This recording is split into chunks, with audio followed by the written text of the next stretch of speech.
So taking on from what you're saying, because you feel that the potential is still not tapped as far as what we really can offer, from a consumer perspective, what can consumers expect from Indigo?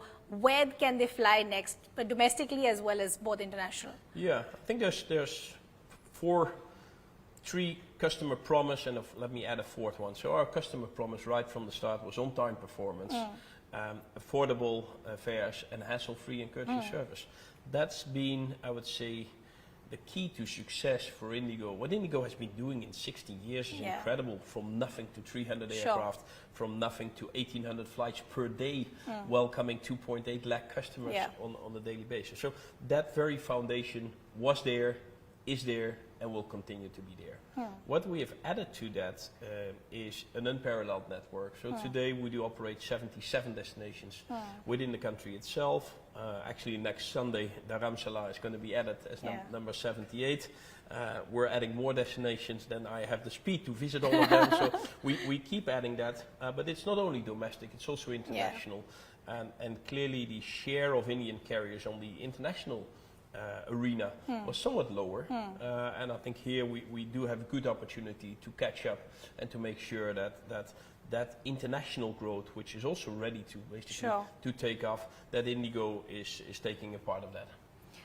Again, from a consumer perspective, and this is not Indigo specific, but just helping passengers and consumers understand, you see a lot of passengers complaining about high airfare or, wanting to pay for the basics. How do you explain to a consumer or passenger what makes up the money that they're paying? Because ATF prices, they continue to fluctuate. How crucial is the pricing when Indigo is thinking about what they want to offer to the consumers?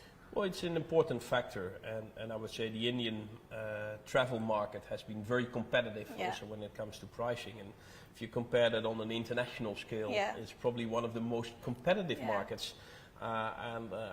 Actually, I got two questions in interviews like this. One question usually is, the airfares are too low, how can you ever make money?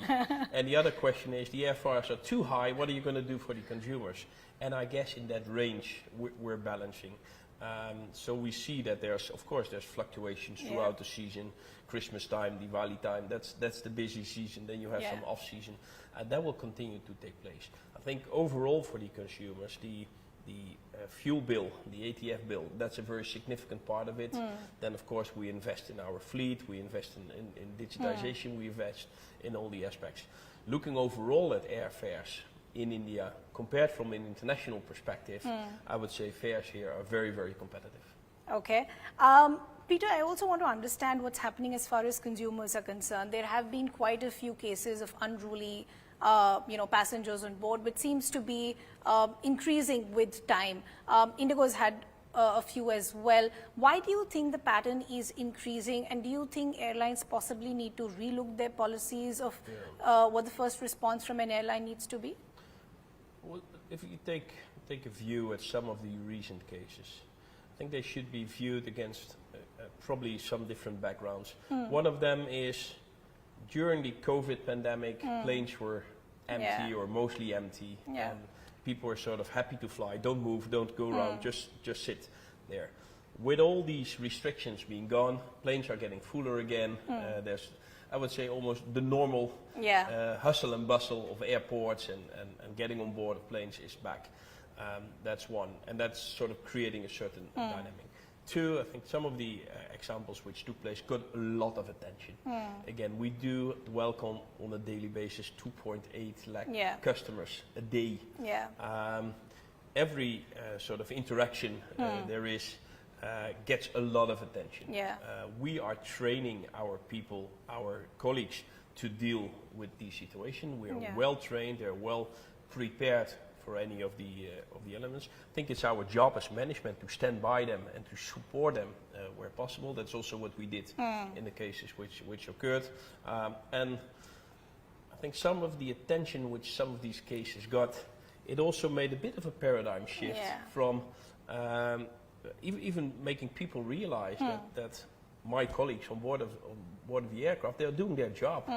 And No, I agree with the point, and it was actually very commendable that Indigo was one of those airlines that actually stood by their staff, and that's why I asked you, do you think it's possibly time to relook the policies, or for example, an alcohol policy on board? Do you think it's possibly a time to relook policies like these? Well, domestic we don't have alcohol. Yeah, of course, at international. all. International we are not flying very long, so our flight range is limited to the 5-6 hours range the Airbuses are having.